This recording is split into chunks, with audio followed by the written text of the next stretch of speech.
Tonight on BCN Weekly News. In this week's special report, the decision to remove the swim requirement is finally up for discussion. Will the SGA be successful, or will Berea stay within tradition? Also, the Board of Trustees met for the first time this year. Stay tuned to hear some of the topics that were up for discussion. For those interested in physics and engineering, BereaCollege is working on a new Bachelor of Science major. All this and more coming up soon tonight on BCN Weekly News.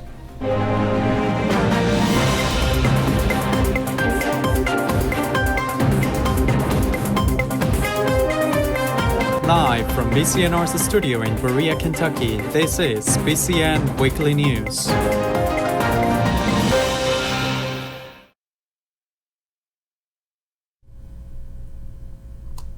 Good evening and welcome back to another episode of BCN Weekly News. My name is Michael Harbin III.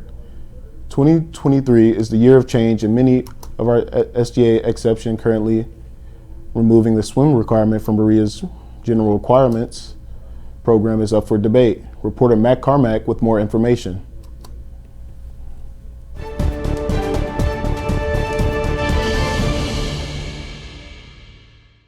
As the semester has been ongoing, the SGA executives have been working in order to reduce the necessary swim requirement in order to graduate.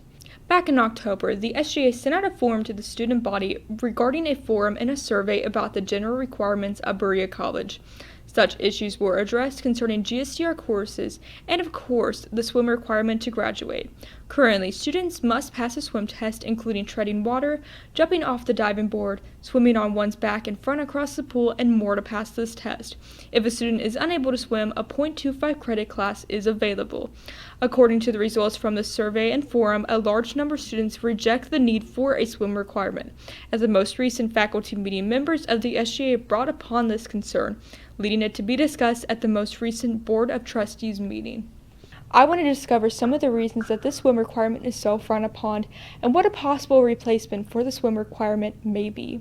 I think currently they're looking at modifying it to be more accessible, but honestly I think based on the data I've seen, there's not a significant need for there to be a mandatory swim test. I think the end of the swim test would be really in line with the rest of the things I've tried to do at Berea, which is getting rid of the parentalism that tends to fill a lot of the school. Besides an additional credit some students may not even need for their major, the swim requirement is made for all students regardless of gender or physical ability. I spoke with first-year class president Abraham Garcia Romero, who is passionate about this topic and why the swim requirement may be difficult for some students. Yeah, so some students may have a problem with the swim requirement simply because, and I'm speaking here from personal experience, that it's problematic. There's a lot of steps that students have to go through, filing through the Office of Disability and Accessibility, going to your doctor's offices to get this paperwork, and then having another step that we're no part of is having the committee review that information that is highly sensitive, that is highly personal, that defines this individual. You have no say in that, and that's why it's problematic. Students, when they go through this process, have to sign paperwork saying that you give consent for the committee to review your case, but in turn, we don't get any written consent of confidentiality. All of these steps, this bureaucratic, loopholes that students have to go through is uncalled for, unnecessary, stressful for many people. I'm excited to see where this story leads and if this requirement will be changed by next semester. Reporting from the studio for BCN Weekly News, Matt Carmack, back to you, Mike. Thanks, Mac. Good luck to the SGA in making this change. A lot of progress has been made in the last year, and it will be interesting to see what Connor and Ezra's final semester result in. Speaking of these changes, the Board of Trustees met last Saturday to address some ongoing issues within the college. Besides the swim requirement topic, the SGA also brought up an increase in student wages and more attention to disability accessibility services. The board also discussed expanding student parking lots, which will be further explored in April. Renovation of the Frost and Edwards building, and tenure to faculty members including Jacob Dickerson, Christian Bernard, and Ram Lacan. Dr. Cheryl Nixon, president-to-be, was involved in this meeting. We are curious to see how the exchange of power will affect acting out these decisions. Until then, next meeting is set for April, where we will hopefully see more progress. Coming next on BCN Weekly News, in this last faculty meeting, there was a new introduction to the first Bachelor of Sciences major since the 1950s. Stay tuned to hear about this process and when it will go into effect. Also, it is that time of the year to apply for internships, and to start the process, we will go over to the necessary steps to ensure and you receive all funding and credits. We'll be right back after this short break. Horses, bourbon, and the great outdoors. That's Kentucky. Original, majestic, and wide open. This is Kentucky. Come see for yourself. Plan your road trip at KentuckyTourism.com.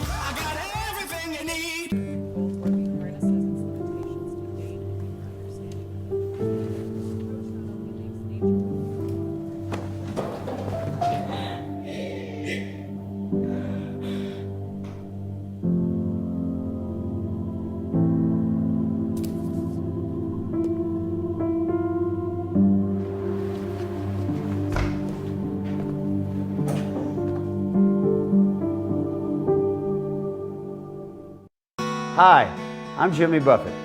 Save the Manatee Club has helped to protect imperiled manatees and their aquatic habitat for decades, but there's still more work to be done. Be the friend they need. Visit SaveTheManatee.org.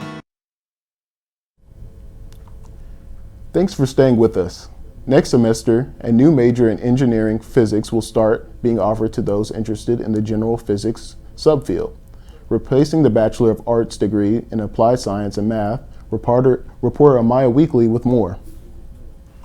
Thank you, Mike. This new four-year major path contains engineering design elements from ETAD courses, as well as a thorough background in physics and mathematics. According to the proposal, which passed the faculty floor, engineering physics combines an in-depth understanding of the principles of physics with engineering problem solving and design, preparing students for careers at the frontiers of engineering. Engineering physicists work at the intersection of fundamental science and engineering application in areas such as clean energy nanotechnology and materials, lasers, and optical systems, areas in which technology changes rapidly and a deeper background in physics is essential. I sat down with Associate Professor of Physics, Tracy Hodge, to talk more about the proposal process for approval of the major. So anytime the faculty wants to propose a new major, there's a process that we go through. We carefully research, well, first there has to be a demand for the major, so we have to have students who are interested in that program and it's not already offered on campus. And then we do some fairly in-depth research as to what a new major would entail, what similar majors are offered at schools that are the same size as Berea, so we don't really compare ourselves to the University of Kentucky or something like that. We demonstrate that we have the coursework already or could easily add the coursework to the catalog that would need to support that major. We justify it in terms of the national outlook and what jobs and opportunities are available to students. So we write this fairly long and in-depth report, and then we submit it to something called the Academic Program Council, which is a group of faculty that review curricular changes, and they evaluate the proposal and decide whether they have questions about it, whether they want us to look at something else, some other aspect or detail that they want more information on, and then they vote to pass the proposal. Once it passes the APC, it goes to the Executive Council, which also kind of looks over it as a last check. And when they're satisfied with it, it goes to the faculty floor for a vote. So in our case, the faculty did vote to approve our proposal for a new Bachelor of Science degree in Engineering Physics, and now we just wait and see if the Board of Trustees will approve it as well, and then it will go into the catalog for next year. The proposal also states that, when looking for similar programs nationally, we found a number of small to mid-sized colleges that offer a BS degree in engineering physics. Comparing their curricular offerings to our resources on campus, it became clear that we have the means to offer the same kind of program to BereaCollege students. We are excited to hear that the college is diversifying their academics and supporting students taking STEM pathways. This is all we have on this for now. Reporting from the MAC building for BCN Weekly News, this was Amaya Weekly. Back to you, Mike. We hope that students will take advantage of this amazing opportunity for the STEM field. In other news, if you're a sophomore or junior and you're worried about internship opportunities, do not fret. The Internship and Career Development Office has many resources and events to help you get through this process. There are 3 required meetings to receive funding and credit for the internship. These can either be done in person through BereaEngage or virtually through the beyondberea.org. The first meeting is about research and finding the internship that is best for you. Berea will only fund internships that are applicable to your desired career, although they do not have to perfectly align. The second meeting is about applying for these internships. Most applications required a tailored resume and cover letter. For help on these documents, you can schedule an appointment with Career Development Office or use the resources on Beyond Berea. Finally, the last meeting goes over how to receive funding and credit for the desired internship. The next available meeting is on February 9th at 4:30. If you still don't know what internship is best for you, there are some available at the Social Security Administration, Edelin Renewables, and Allied Health. All events can be registered through Handshake on your My Berea tab. Definitely take advantage of the weekly career cafe and networking nights that Career Development Office hosts. On behalf of our news team, thank you for watching BCN Weekly News. I'm Michael Harbin III. For more coverage, follow us on Facebook and Instagram at BereaCollege News and Radio, and watch our show online at www.bcnewsradio.com. Good night.